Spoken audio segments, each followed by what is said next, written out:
Thank you for auditing the always positive new music review show hosted by a French professor who was not going to review I'll Be Your Mirror, the tribute album to the album Velvet Underground and Nico. Now, it's always a positive channel, right? I don't want to do any negative reviews or trash anything, and I did not want any part of this, okay? There's multiple reasons why. The main one is sort of a stupid spiritual contrarianism to me, where like this album means so much to me that I couldn't allow it to mean so much to other people. I am admitting right now, before you put in the comments, that's totally stupid and I don't own this album and no one owes me anything, right? But this album has this amazingly outsized importance in my life that the idea of a bunch of people getting together and playing it just seemed, I don't know, profane, right? So that was one reason I wasn't going to do it. And I should probably go a little more into detail, like why this album means so much to me. If you've watched my channel before, you know I have this behind me in basically every video. That's a copy of the album. That's my parents' copy of the album from the 60s. That's the CD copy of the album that I used to own, and then that's a cassette copy that I also owned. I also have another copy of it here, okay? This is one of those albums along with Hot Buttered Soul and Pet Sounds and Enter the 36 Chambers. There's a couple albums or CDs, that I have multiple copies of just in case I lose one or in case one breaks because it's so important. My relationship to this album is actually fairly new. I came up with this idea about maybe 7 or 8 years ago, maybe longer, where every single Sunday morning, my children and I, and now my children's wife and I, listen to the entire album, Velvet Underground and Nico. It's sort of a theory that I have, that it's such a great album, it's poppy, it's catchy, it's avant-garde, it's edgy, it's influential, like you hear its influence everywhere, but at the same time, like you don't actually hear the music everywhere all the time. It's sort of a thought that I had, that this might help them have great taste in music and a great love of music. So every Sunday morning, one of us makes pancakes or Dutch babies or eggs or something, and then we listen to the album all the way through. Not all the way through. Side B begins with the song Heroin, which I'm able to skip because I listened to it on vinyl. So I don't think my kids have ever heard the song Heroin. Now, another part that makes it so meaningful to me is it's very easy to play. And my kids all play music, so we go down to the basement and we play about 3/4 of this album together. Me on guitar, my daughter on bass or singing, and my son on drums. At my wedding, we played the song Sunday morning, all in front of everybody there in attendance. Maybe I'll show that video on my Patreon sometime.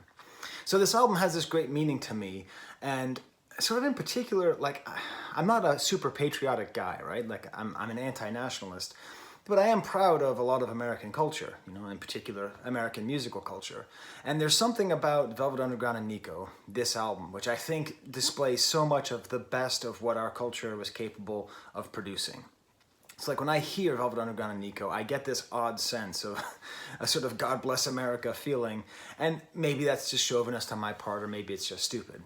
So, I had all these theories and all these feelings about this album, and I'm just thinking, like, do I want to hear a bunch of, like, hipster remakes and weird takes on this, and how could this possibly be good? Moreover, are they still making these?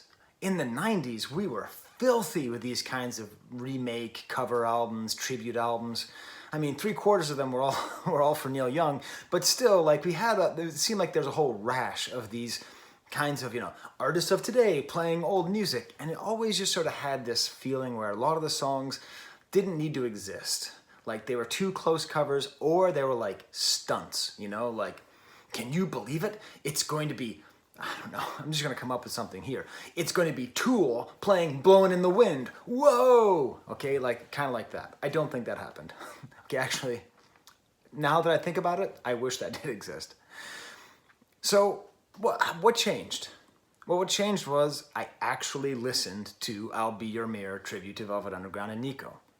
I was reminded by my Facebook feed, okay boomer, there's an advertisement for it, and I said, you know what, just forget it, I'll just put it on. I like Andrew Bird, I'll listen to what Andrew Bird is doing. I like Michael Stipe, I'll hear what Michael Stipe did. And I can tell you, unequivocally, this is absolutely awesome. It is the best version of a tribute album that you can possibly have. Virtually every song is different enough to be interesting, right? Because that's what you need to have a good cover. Like, you have to have a reason to exist, right? It has to have a little bit of bravery. reverence, but at the same time, not slavish devotion. There's a weird sort of like line you have to take, a weird sort of line you have to walk to make great covers. And this whole album is just so consistent, where the people who are playing are mostly older acts, like from the 90s or the 80s, but still like the thread that connects modern music to Velvet Underground and Nico, which is a very direct thread, right? Like any alternative underground music that you like usually goes through Velvet Underground at some point in its path to existence, right? Usually that's somewhere on the family tree of whatever music you're listening to that has guitars in it and isn't trying to just be Maroon 5, right? Maroon 5 is not on this album, by the way. I would like to hear an entire Maroon 5 Velvet Underground and Nico album. So the whole thing really works. It is totally worth listening to. My nephew, is really into this album as well. I'm going to tell him he should have a listen to it and he should enjoy it. So let me tell you why. Let me go through. I'm not going to give you just one song to listen to. I think the entire album is worth listening to, especially if you're like me and you know this album note by note by note by note. It's a very rewarding and enjoyable experience where they're never too clever, never too slavish. It's just great. It opens up with Sunday Morning, so this is, the most sacred song that you could possibly have, because when I hear it, I think about every single Sunday morning I've woken up to it with my kids. I think about playing it on guitar while singing, while my daughter plays bass and my son plays drums at my wedding and all that. But what Michael Stipe does, so it's Michael Stipe does this cover. He does something really cool, and I'm going to go out on a limb here, okay? I'm going to go out on two limbs. One limb is I'm going to say something that I think is wicked smart and no one has thought of, and so it could be wrong. Or two, maybe this is evident and someone else has already said it. I haven't read any reviews of this, so I don't know. It feels to me, the way that Michael Stipe is making this song is that he has that same idea that I have about placing Velvet Underground and Nico in the pantheon of great American music. Particularly American music, because the way he breaks up the chords to Sunday Morning, the notes from the chords that he plays, that is played by a clarinet in the beginning here, sounds to me like it's done by Aaron Copland, okay? The great American composer, the composer of the American West, who had a particular way of creating intervals in between notes that is very specific to him. I believe that is what Michael Stipe is doing. And if you're some kind of, I don't know, David Bennett dude out there who knows more about this than I do, am I off on this or am I right about this Copland thing? And then another thing, having it be clarinet, I think is very much a direct reference to Gershwin. I think it's a reference to sort of American jazz of the 40s and 50s and that kind of grand American musical tradition. I think that's what Michael Stipe is doing as he gets set up. And then the bass comes in. And Michael Stipe makes the bass the same bass line as Take a Walk on the Wild Side by Lou Reed, right? Lou Reed, the leader of Velvet Underground, who then went on to go in a solo act. So it's this great like mixture of kind of Copland-y, Gershwin-y, Lou Reed-y feel, right? I think it was Klaus Vormann was playing bass on Take a Walk on the Wild Side, I believe. I could be wrong on that. But it's this whole great thing. And then comes in Michael Stipe's voice. And that's the thing, like REM is a great band, and they're one of those bands where most of the alternative bands that came after REM were influenced by REM, and REM was most influenced by Velvet Underground, right? The way he sings it, it's just really beautiful, kind of raspy. He doesn't like Stipe it up too much. He doesn't do too much. He doesn't do too little. And then as the chorus comes in, there's this nice arpeggiator that happens as well. A tambourine shows up just a little bit as drums, but other than that, there's no drums. And then there's this sort of beautiful harmony with, I assume, his wife, Linda Stipe. Maybe it's his sister, I don't know. And she even does a little bit of vocoder work. And that's the first indication that this is partly a tribute to Velvet Underground. Through the bass line, we know it's partly a tribute to Lou Reed. It's also partly a tribute to Lou Reed's wife, Laurie Anderson, with a female voice doing a vocoder. We'll get back to that soon. Then we get to I'm Waiting for the Man. So this is done by Matt Berninger, the guy from The National that didn't produce all those Taylor Swift albums. And what I like about this is the song itself is pretty busy. It's hard to play. There's a lot of chords going on, but it's basically just going between two chords, and he just pares it down to those two chords. and just lets the kind of drone, emphasizes the drone element. At times it even sort of sounds like a Bruce Springsteen song. I don't know. And the drums eventually come in, he builds it up some. I will also say I've been trying to start a tradition. This is me from like about 4 years ago. That's me on Lexington and 125th in New York City, in Harlem. And I have $26 in my hand. And it's my dream that, you know, England has Abbey Road. I would like it to be a thing where American music fans all go to Lexington and 125 and hold up $26 and take a picture. And then we go to Femme Fatale by Sharon Von Etten.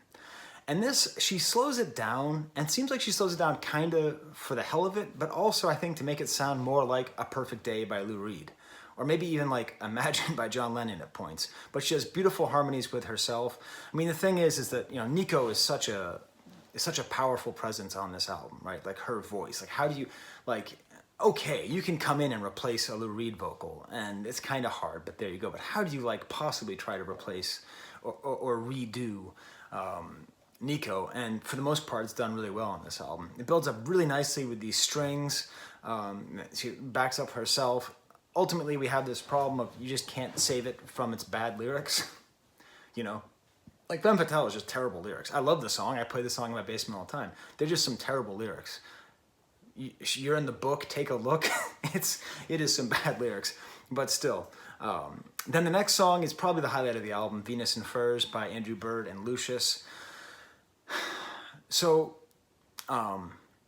where the original is dissonant and difficult, Andrew Bird does the sort of shocking thing by making it very clear and beautiful. And he does that by being a violin player who plucks strings in a staccato manner, bows them, creates that sort of bizarre, menacing melody in the background, but it's all clean and clear, and his voice is clean and clear. And then after the first verse has this beautiful violin solo that he bows. And then Lucius, which is these two women who sing the second verse. And then Andrew Bird does a crazy, plucked, abstract violin solo.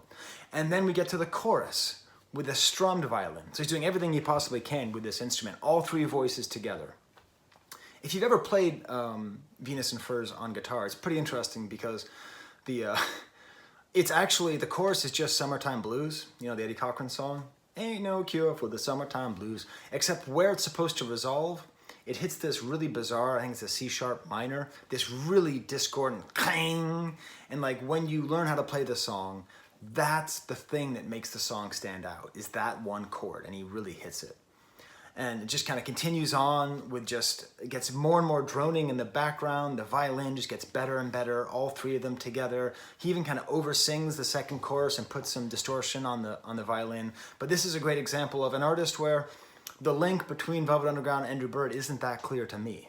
But you hear it here, and he's able to really bring out what is so great about the song while taking away some of the artifice that makes it so great. You know, like the clanging sound and the sadomasochism and all that stuff.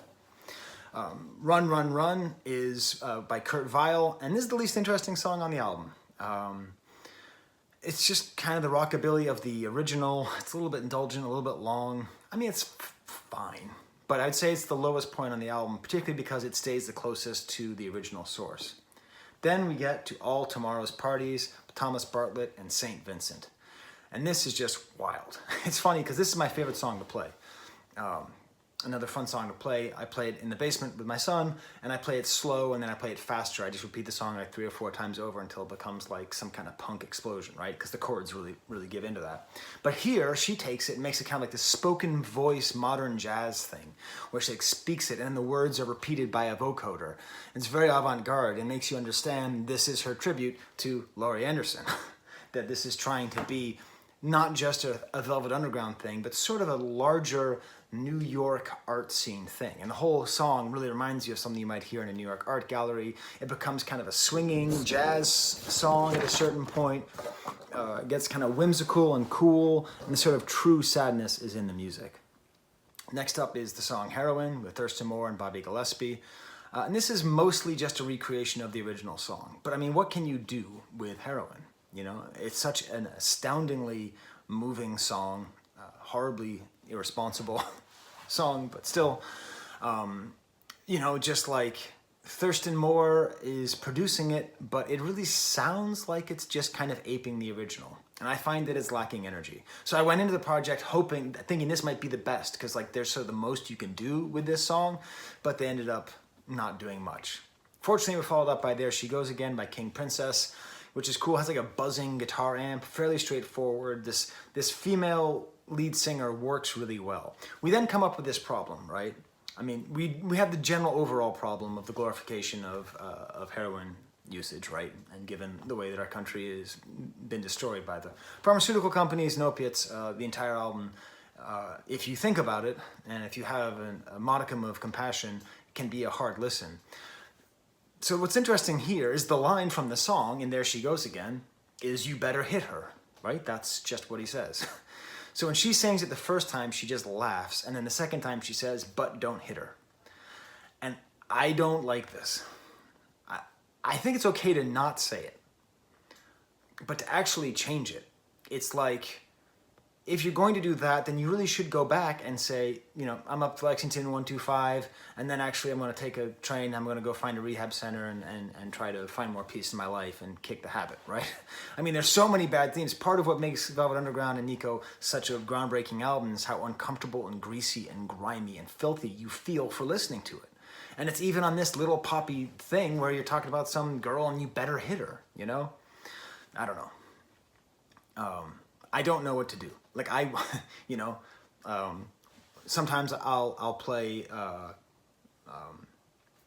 Dead Flowers by the Rolling Stones with my kids, and I change the lyrics from a needle and a spoon to a fork, knife, and a spoon, you know, for the same reason, you know. It is hard dealing with this early 70s heroin chic era. How do we deal with it? And with this kind of casual misogyny that's in here. Also, just kind of weird that the whole song just rips off Marvin Gaye's Hitchhiker. It's just so blatant. I don't know why. How did Robin Thicke not get away with it, but the Velvet Underground did? Different times, I guess. I really like the kind of sloppy sounding drums on this. In general, the whole production on this is great because it does that thing that the original does, but in a slightly different way of being a poppy song while also being a really grimy song.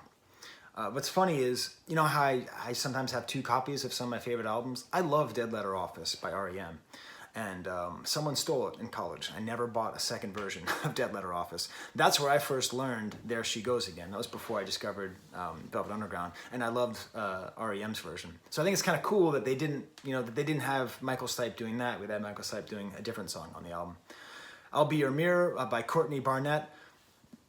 Another highlight, right? Because she's just playing guitar, and where the rest of the album is very produced, and a lot of different musicians, it's just her and a guitar and maybe stomping on the ground or like hitting a cymbal, a tambourine. She just sings so beautifully. And, you know, this is one of these bizarre songs because I think that the strength of this album, again, there's a lot of different strengths. The song I'll Be Your Mirror is a song which can make me cry literally every time I hear it. Because I've thought and I've been in relationships with people who have felt like they're not good enough or that they're not good. And I have been that person. I have felt like I'm a bad person.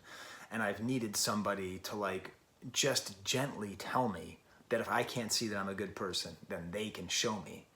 Like, that is such a beautiful line. It's such a beautiful song. You know, like Lou Reed is running around and singing these songs about scoring smack and smacking his girlfriend. And then, bam, you know, this just devastating song about like compassion and like true love, not just like love, like romantic love, like love, like I've been a mirror to just friends, not just to wives. You know what I mean? It's just such a beautiful song, and it's done so well here. It's less produced, which I think is partly why it makes it best. I don't know much about Courtney Barnett, but whatever she releases next, I think I'm going to have to review it because this was just so good. And it gets kind of a nice, noisy end. Then comes Black Angel's Death Song by Fontaines DC, a band I like quite a bit out of Dublin. You know, this is almost too direct of a cover, but just with his Irish accent, it just goes nicely. It's slightly different. It's fun because you get the sense he's like plowing through all these words, and then the release of the that's in the middle of this song feels better in this version. I don't know. It feels more clearly like a release from the singer. Just so many different lyrics, and the drums are the real special part of this. Listen to what the drums are doing.